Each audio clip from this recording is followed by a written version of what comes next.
Hi, good morning. I am Dr. Anand Bhardwaj, Vastu consultant, and I am into this profession for the last about 39 years. I have my own opinion about money, how to attract money with the help of Vastu.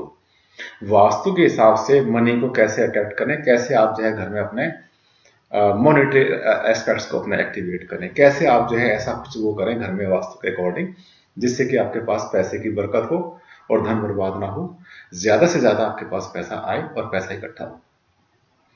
इसके लिए सबसे ज्यादा जरूरी है कि आपको धन की दिशा यानी उत्तर दिशा के बारे में देखना पड़ेगा कि उत्तर दिशा में कोई भी ऐसी चीज ना हो जिसको कि हम नेगेटिव बोलते हैं। यानी उत्तर दिशा में कोई भी टॉयलेट नहीं होना चाहिए, कोई भी भारी सामान नहीं होना चाहिए। कई बार बहुत भारी भारी सामान होता है, वो घर में उत्तर दिशा में नहीं होना चाहिए, क्योंकि उत्तर दिशा कुबेर की है। लॉर्ड कुबेर जिसको कहते हैं धन का राजा, उसकी दिशा होती है उत्तर। दूसरी बात, उत्तर दिशा में कभी भी कोई टॉयलेट ना बने, कोई गंदी चीज, जूते, झाड़ू, डस्टबिन ना हो, मकड़ी के जाले वहां पर नहीं होने चाहिए उत्तर दिशा में। इसके साथ साथ दूसरा ध्यान ये भी आपने देना है कि उत्तर की एक और है, उत्तर और पूर्व की जो उप दिशा कहते हैं, जिसको हम नॉर्थ ईस्ट में भी कोई ऐसी चीज ना हो जहां पर आप पैसा रखते हैं, जिस अलमारी में, जिसमें कैश बॉक्स बोलते हैं, जिसको चेस्ट बोलते हैं। चेस्ट हमेशा ऐसे प्लेस करें कि हमेशा वो साउथ में या साउथ वेस्ट में पड़ी हो और वो अलमारी हमेशा उत्तर दिशा में खुलती हो, तो ज्यादा बेटर रहेगा। क्यों? क्योंकि वो अलमारी भी नॉर्थ में फेस करेगी, उत्तर दिशा में फेस करेगी। तीसरा, जिस अलमारी में आप कैश रखते हैं, पैसा रखते हैं, उस अलमारी के अंदर कोई भी नीचे का खाना होता है, बहुत बार लोहे की अलमारी के अंदर नीचे के खाने में कभी भी कोई जूते या कोई ऐसी चीज ना रखें जिसको हम नेगेटिव कहते हैं। आखिर जो पैसा है वो तो लक्ष्मी है ना। जब लक्ष्मी है तो उसके जिसमें जहां पर आपने लक्ष्मी को रखा है, जो जगह आपने लक्ष्मी के लिए दी है, जो स्थान आपने लक्ष्मी को दिया है, वहां पर उसके नीचे कोई भी जूते, झाड़ू, गंदी कोई चीज नहीं होनी चाहिए। अगर हो सके तो उसी मनी बॉक्स के अंदर आप जो है तीनों चारों दिशाओं के अंदर एक एक शीशा चिपका दें, जिसको कहते हैं मिरर, हम लोग दर्पण चिपका दें चारों तरफ। वो मनी को जो है मल्टीप्लाई करने के लिए अपना पूरा एफर्ट करेगा। इसको कहते हैं लॉ ऑफ अट्रैक्शन, यानी सेम चीज जो है हर चीज को खींचती है, अपनी जैसी चीजों को पसंद करती है। इसके अलावा अपने कैश बॉक्स में कुछ पुराने सिक्के, जैसे चांदी के सिक्के होते हैं, विक्टोरिया के टाइम पे हुआ करते थे, जो इंडियन कॉइन्स हैं वो भी इसमें रख सकते हैं। दूसरी बात, आपके पैसे की जो अलमारी है, आपकी जो तिजोरी है, कोई समय ऐसा ना हो, एक मिनट भी ऐसा ना हो कि जब वो अलमारी खाली हो। उसमें कुछ ना कुछ पड़ा रहना चाहिए, चाहे गोल्ड है, प्रॉपर्टी के पेपर्स हैं, आपके बैंक के पेपर्स हैं, कुछ मनी है, कैश है, ऐसी चीजें रहनी चाहिए।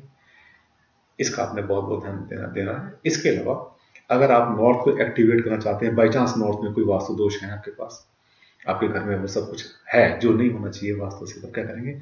घर में तोड़फोड़ नहीं करनी आपने, बिल्कुल भी बिना तोड़फोड़ वास्तु को ठीक करने के बहुत से तरीके हैं आपके पास। जैसे उत्तर दिशा में कोई पानी का फाउंटेन लगाइए। फाउंटेन, मैं जो कह रहा हूँ फाउंटेन का अर्थ फाउंटेन, इसका अर्थ कोई फॉल नहीं है, वाटरफॉल नहीं होना चाहिए, क्योंकि वाटरफॉल जो है वो एक ऊंचे पहाड़ी जैसी कुछ स्ट्रक्चर को शो करता है, और ऊंची कोई भी स्ट्रक्चर या कोई भी भारी चीज उत्तर दिशा में हमेशा गलत रहती है। तो वहां पर लगाएं फाउंटेन, छोटा सा फाउंटेन, जिसको सुबह सुबह जो है अर्ली मॉर्निंग में उसको चला दें। घंटा 2 घंटा चलेगा, उतना भी काफी है, कोई बहुत ज्यादा बिजली नहीं खाता वो।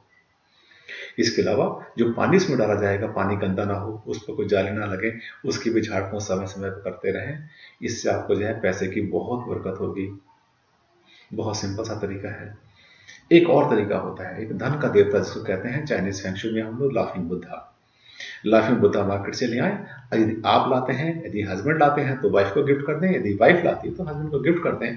गिफ्ट करने के बाद में अपने वो, लेकिन लाफिंग बुद्धा ऐसा होना चाहिए जो कि पोटली वाला बाबा जिसको बोलते हैं हम लोग, हैप्पी मैन, वो पोटली के ऊपर बैठा हो या पोटली के साथ बैठा हो, यानी कॉइन्स के साथ में हो, धन के साथ में बैठा हुआ हो, तो ज्यादा अच्छा रहेगा। उसको ऐसे रखें कि जो भी घर में एंटर करता है, ड्राइंग रूम में एंटर करता है, सबसे पहले लाफिंग बुद्धा उसको देखे, यानी डोर की तरफ फेस करता हुआ होना चाहिए लाफिंग बुद्धा। जमीन से अप्रोक्सीमेटली 2.5 फुट ऊंचा रखना है आपने। सबसे अच्छा तरीका है। साथियों, मैंने आज आपको छोटे छोटे टिप्स दिए हैं, कोई इसमें कोई लंबा चौड़ा को कुछ नहीं करना है। इसको ध्यान रखेंगे तो you can attract money with the help of the small small vastu principles and vastu guidelines. I am sure you shall be getting the benefit out of this. Thank you very much.